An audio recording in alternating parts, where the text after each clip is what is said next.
Big ബോസിന്റെ ticket to finale ടാസ്കുകൾ ആരംഭിക്കാൻ പോവുകയാണ്. അടുത്ത ആഴ്ച ഫുള്ള് ടിക്കറ്റ് ടു ഫിനാലയുടെ ടാസ്കുകളാണ്. അപ്പൊ ഇന്നത്തെ ദിവസം നമ്മുടെ ലാലേട്ടൻ അത് ലോഞ്ച് ചെയ്യുന്നതാണ്. അപ്പൊ അടുത്ത ആഴ്ച 9 പേരാണ് ഇനിയുള്ളത്. ഇന്ന് ഒരാൾ പൊയ്ക്കഴിഞ്ഞാൽ 9 പേരുണ്ടാവും. ആ 9 പേരെ വെച്ചാണ് ടിക്കറ്റ് ടു ഫിനാലെ ടാസ്കുകൾ നടക്കാൻ പോകുന്നത്. അപ്പം 10 ടാസ്കുകൾ ഉണ്ടാവും കുറഞ്ഞത്. അപ്പൊ ഓരോ ടാസ്കിനും 10, 9, 8, 7, 6 എന്ന് പറഞ്ഞായിരിക്കും പോയിന്റുകൾ. അപ്പൊ ഏറ്റവും കൂടുതൽ പോയിന്റ് നേടിയ ആളായിരിക്കും നമ്മുടെ ടിക്കറ്റ് ടു ഫിനാലയിലോട്ട് നേരിട്ട് അങ്ങ് കയറുകയാണ്.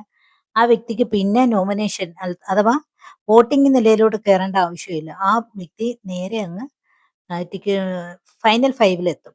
അപ്പം അത് ആണാണെങ്കിലും പെണ്ണാണെങ്കിലും. അപ്പം നിലവിലിപ്പം നമ്മുടെ ആര്യൻ ഉണ്ടല്ലോ, പുള്ളിക്കാരനാവാം ടിക്കറ്റ് ടു ഫിനാലെ ടാസ്കിലൂടെ വിജയിച്ച് കയറുന്ന ആര്യനാണെന്ന് പ്രതീക്ഷിക്കുന്നു. പിന്നെ വേറെ നമ്മുടെ പുള്ളിക്കാരൻ അനീഷും മുച്ചം തന്നെയാണ്. പുള്ളിക്കാരനും അത് തന്നെ ട്രൈ ചെയ്യും. അപ്പം നമ്മുടെ ബിഗ് ബോസ് തീരാൻ പോവുകയാണ്.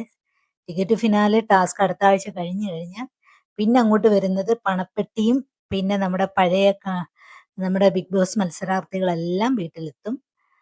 അത് കഴിഞ്ഞ് പിന്നെ അതിന്റെ അടുത്ത ആഴ്ച പിന്നെ ഫിനാലയോടുള്ള ഒരുക്കങ്ങളാണ്. ആ ഒരാഴ്ച പിന്നെ ഇവരുടെ ഒരു ഈ 100 ദിവസത്തെ ഗെയിമുകളെ കുറിച്ചുള്ള ചർച്ചകളും മറ്റുമായിരിക്കും പിന്നെ നടക്കാൻ പോകുന്നത്. അങ്ങനെ ബിഗ് ബോസ് അങ്ങനെ തീരാൻ പോവുകയാണ്.